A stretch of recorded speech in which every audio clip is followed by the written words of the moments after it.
Mind Your Farm Business on RealAgriculture.com is brought to you by RBC Royal Bank. Welcome to the Mind Your Farm Business podcast, brought to you by RBC Royal Bank. I'm Sean Haney, founder of RealAgriculture.com and host of Real Ag Radio on Rural Radio 147, Sirius XM. And by the way, you can find more episodes of this podcast by going to MindYourFarmBusiness.com. You ever heard the phrase, you can't improve what you don't measure? It was stated by management guru Peter Drucker and is centered around the idea that data is critical to improving your business. But not just any data. What you measure is critical in this process and could mean success or failure in terms of improving your business or how your business actually performs. Today's topic on the Mind Your Farm Business podcast is all about key performance indicators, or more commonly referred to as KPIs. Although a KPI sounds like a fancy acronym that expensive consultants throw around, they are really fundamental to understanding how your business is performing. Think of a car dash. There is a gauge for RPM and speed, but also oil pressure and fuel level. These are pieces of data that indicate the health of how your car is running now and into the future. This is the basic concept of KPIs. Today's guest is Andrew Rush of Carpedia. Carpedia International was founded in 1994 by Peter Follows and Greg Tremblay. Since that time, the company has worked around the globe with some of the most successful companies in the world. Let's get to the conversation and start talking about KPIs and your farm business with Andrew Rush of Carpedia.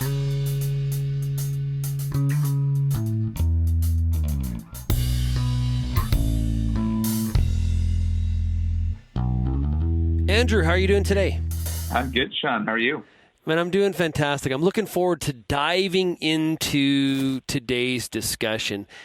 It's a topic that probably for a lot of farmers and ranchers across the country, they necessarily haven't thought of. They may be doing it intuitively, but they maybe are using some different verbiage. We're going to talk today about KPIs. Let's start off first. What exactly is a KPI? A KPI is a key performance indicator, and it's meant to be an early warning detection system, or a way of knowing, beyond your monthly financial statements, how on a daily or weekly basis can you set up a tracking mechanism to know if the business or the farm that you're running is doing well or not. And so are these typically always more financial things that we're looking at, or are these like the practices, the things that are within our control that we can actually change to make things happen? Yeah, the way to think about them would be non-financial. So they would be, units of output, how many square acres, and forgive me if my ignorance of the farming world plays into this, but I'm trying to make it real too. So, how many square acres got harvested per hour, or how many activities got done in a specific period of time. So they're much more granular than what a financial metric would be. Now, are KPIs something that most businesses have in place? It seems like a very simple acronym, but not an easy structure or process to put into place. So are they commonly used? I would say they are commonly used, but not commonly used well.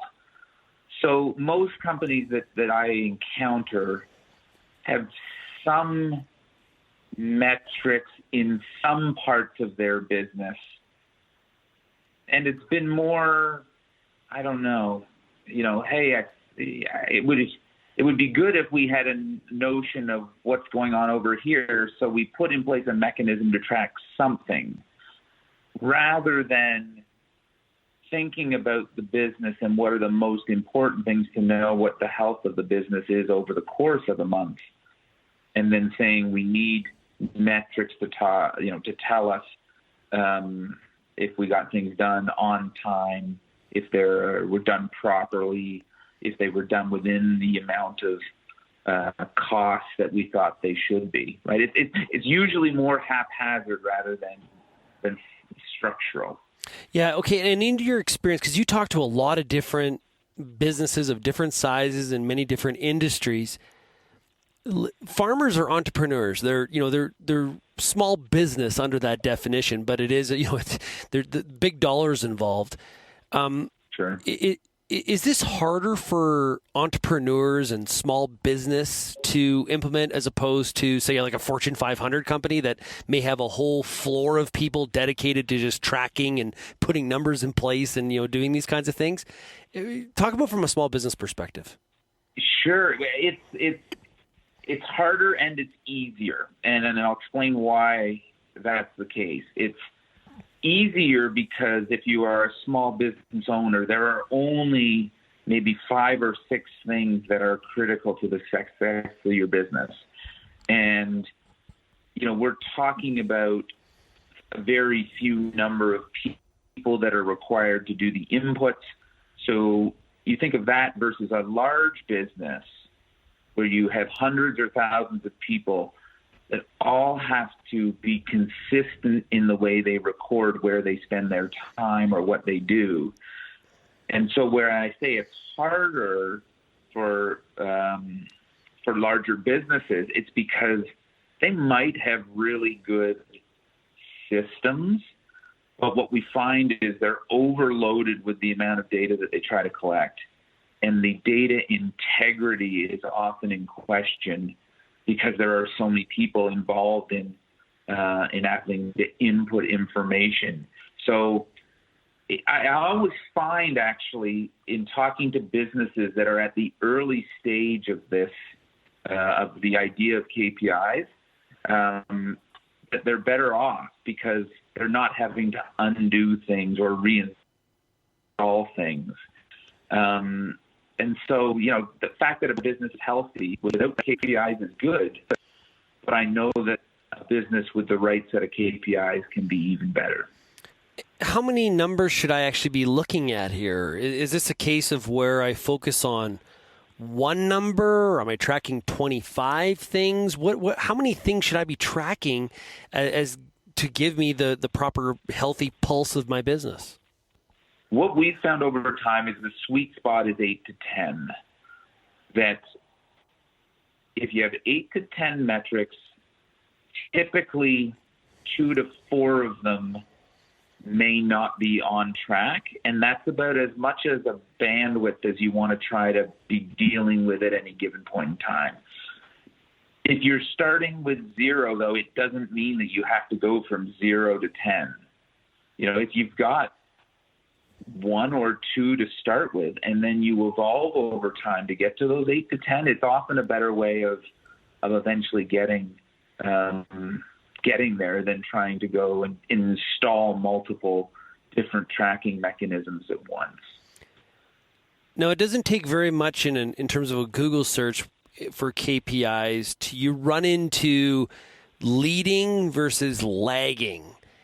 And this is a key part of all of this in terms of how helpful these KPIs are to you. Talk about the difference between the two and which one is better than the other. The difference between the two is that a lagging measure is talking about something that has happened in the past. So how many units did we produce last week? How many hours did we use last week? What kind of revenue did we generate last week? A leading measure is something that hasn't happened. It's a plan for the future. So how much revenue are we expecting next week? How much square acreage are we going to plow next week? So there's some sort of planning mechanism there. And so what you're doing is you're setting an expectation with a leading measure, and then you're asking yourself the question, is there anything that I know of today that is going to get in the way of attaining that lead metric? Because once you talk about what happened last week, you can't do anything about it other than learn from it and change something going forward. But a leading measure, if you know that there's a challenge that you're going to encounter in the future, there may be things that you can do today to influence it. And the second part of your question, is there one better than the other? No. In the dashboards that we create for clients, you want a combination of both. You want to have some that are forward-looking, and you want to have some that are rear-view-looking. What most businesses we run into have is all rear-view looking. It's all about the past and not about the future. And that's usually, as I say, an area of opportunity where you want to have at least 1 to 2 of those 8 to 10 metrics being leading in nature. Yeah, I could see the benefit of having both, especially in some of the examples where they connect to each other.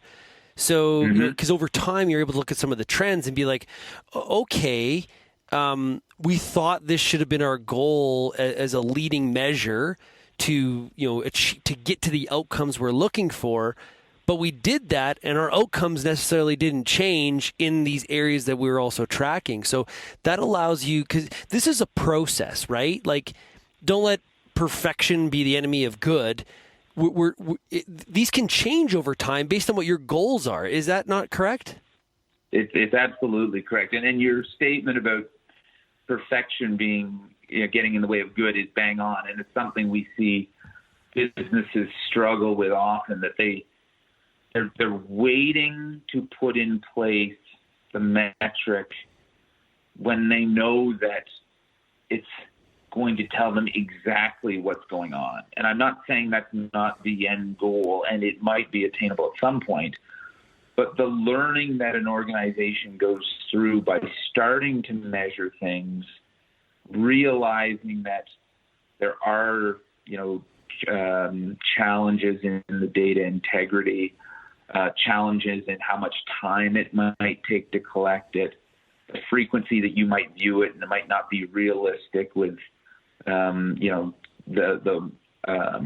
work that goes into it. Like, all of these things get you closer to the point of having a perfect metric, if there is such a thing. But even so, an imperfect metric is still directionally better, in my opinion, than no metrics at all.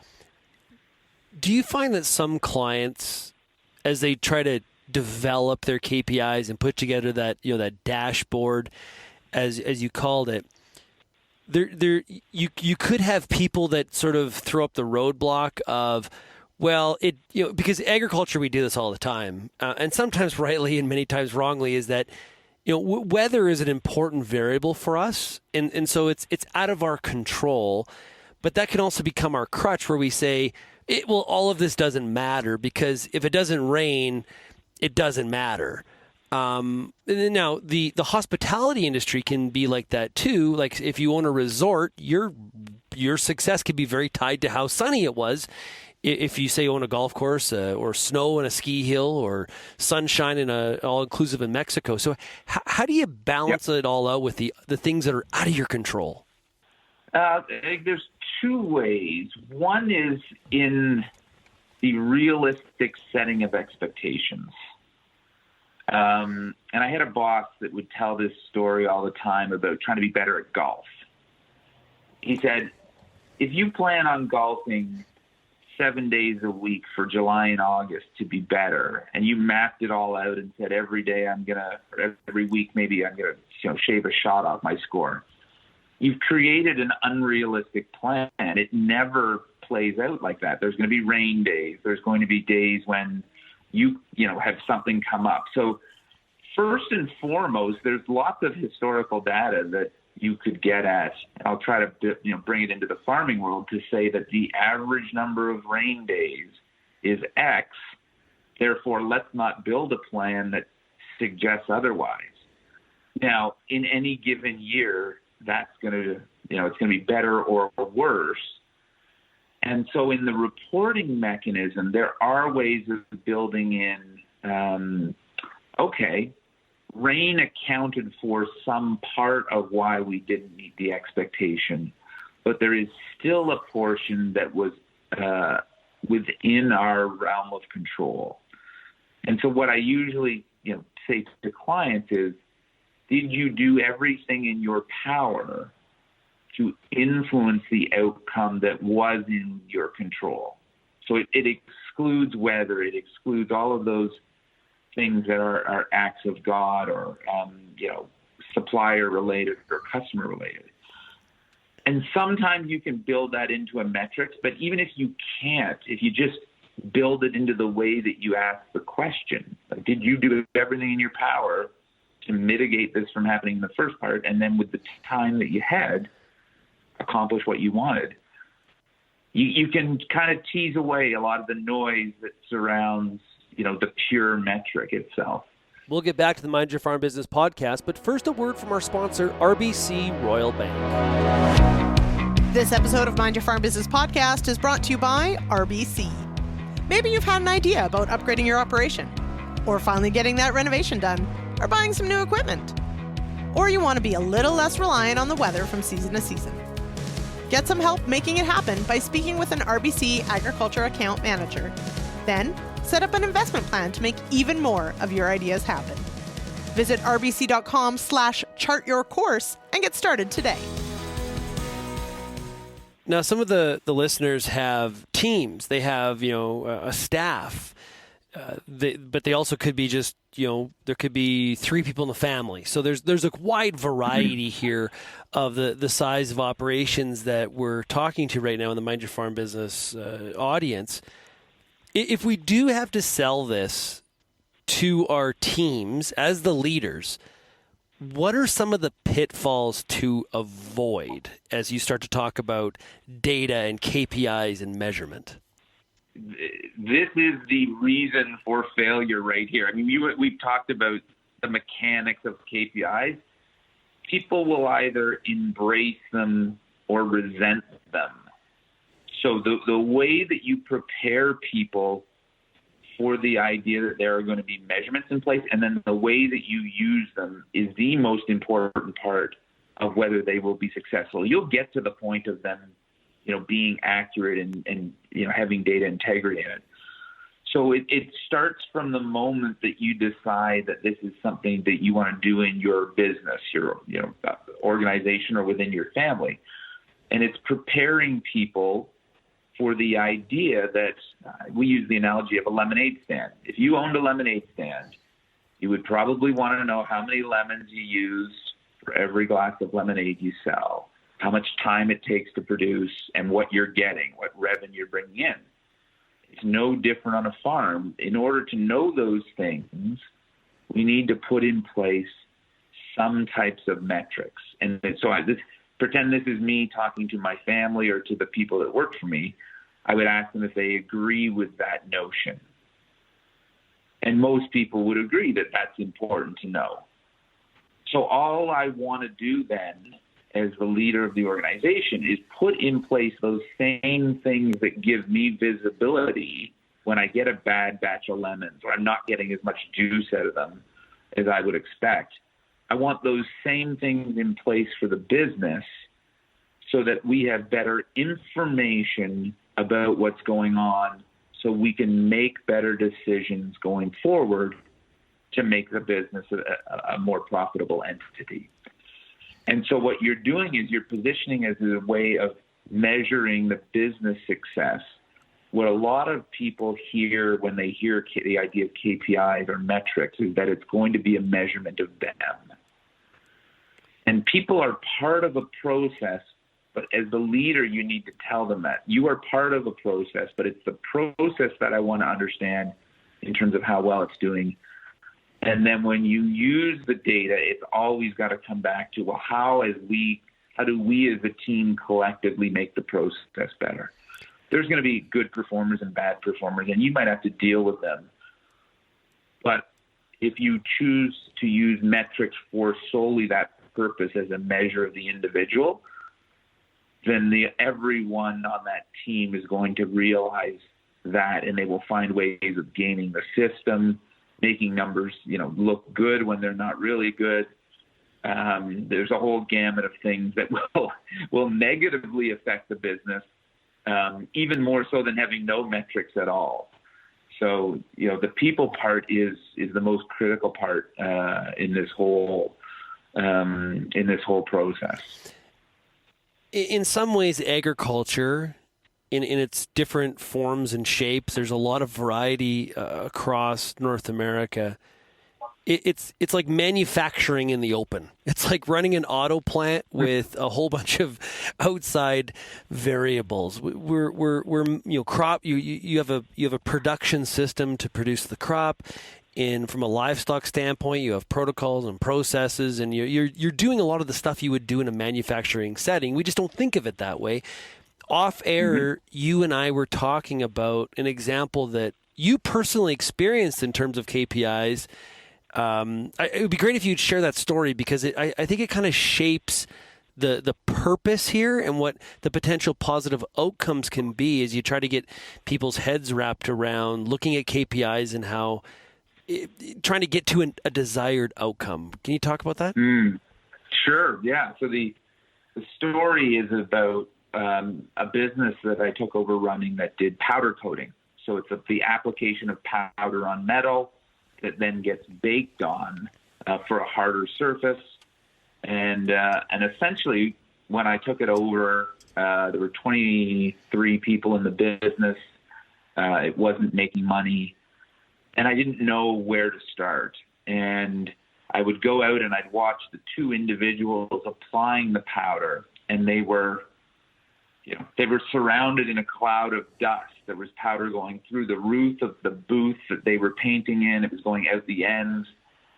And so I would go over and I would observe them, and I'd say, guys, can you be more precise with what you're trying to, in terms of how you're applying the powder? Can you too many kind of adjustments to the guns that you're using? And so, they would.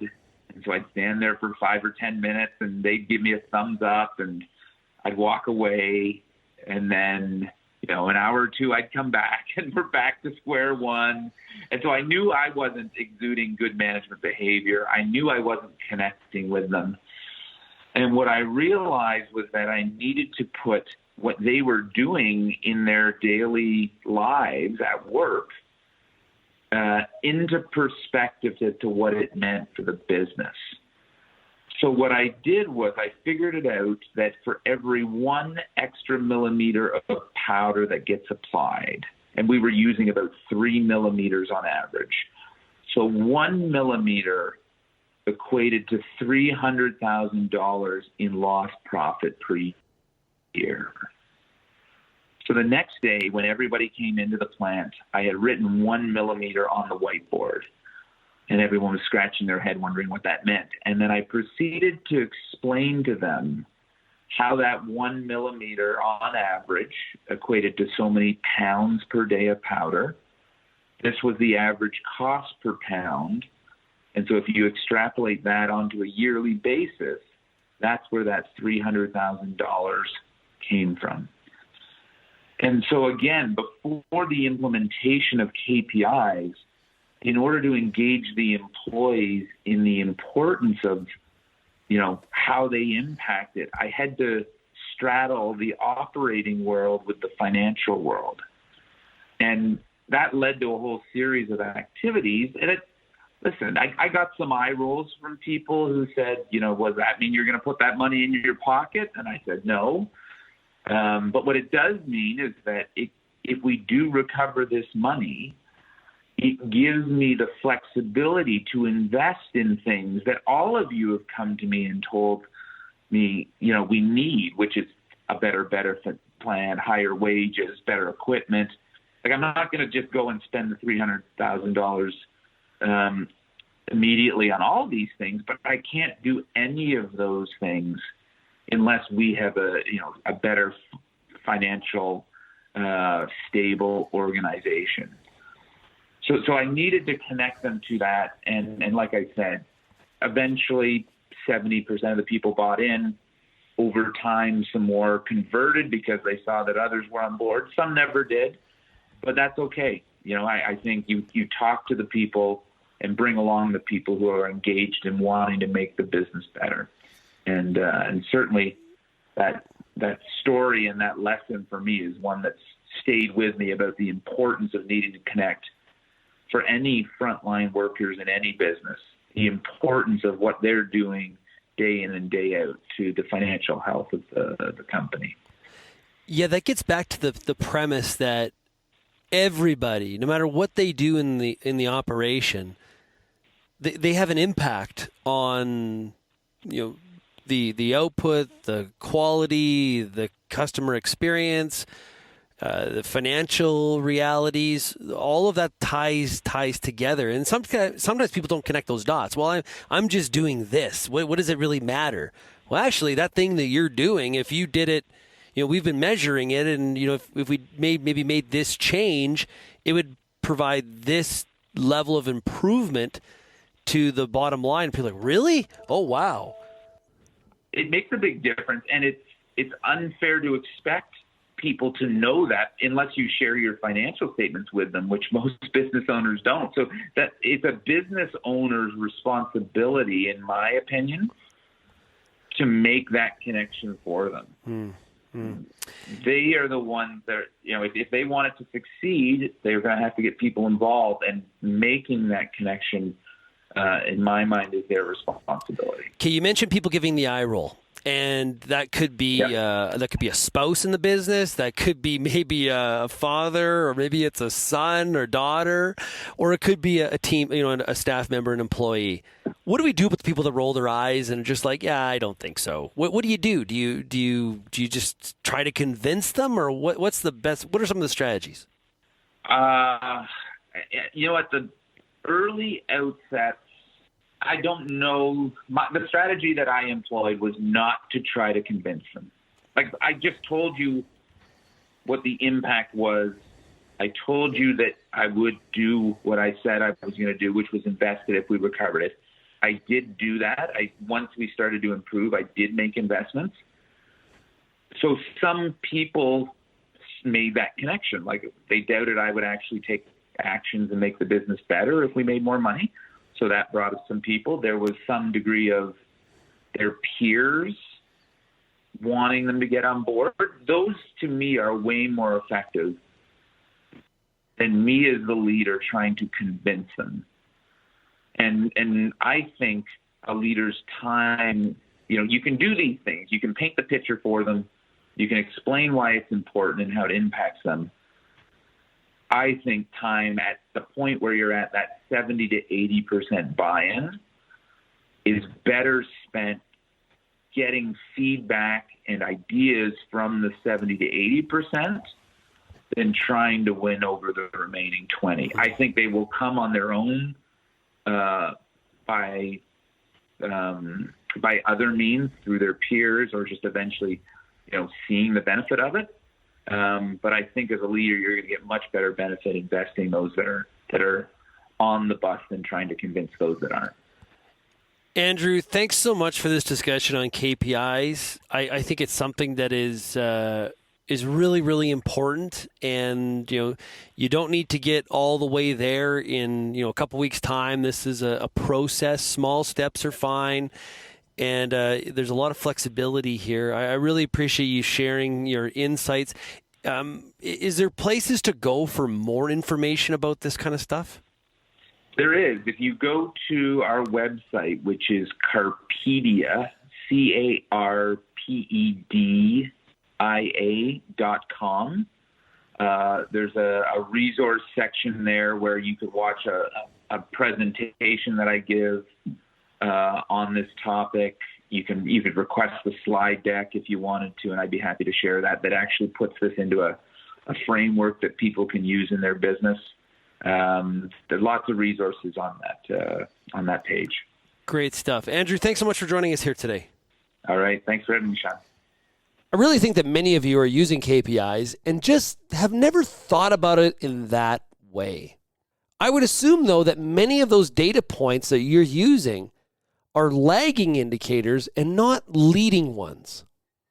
Finding those leading indicators is not easy, I promise you. And the other part is getting it right the first time is not actually the goal. This takes a while and practice and commitment to really understand what pieces of data are driving your farm business. I encourage you to start tracking some numbers, start reviewing those numbers, and connecting them to your goals and ideas of what success looks like. I hope you enjoyed today's discussion. If you have any feedback or comments, please email me at shaney@realagriculture.com or call the Real Ag listener line and leave me a voicemail at 855-776-6147. For more episodes of Mind Your Farm Business podcast, go to mindyourfarmbusiness.com or wherever you get your podcasts. Thanks to RBC Royal Bank. And until next time, keep on minding your farm business.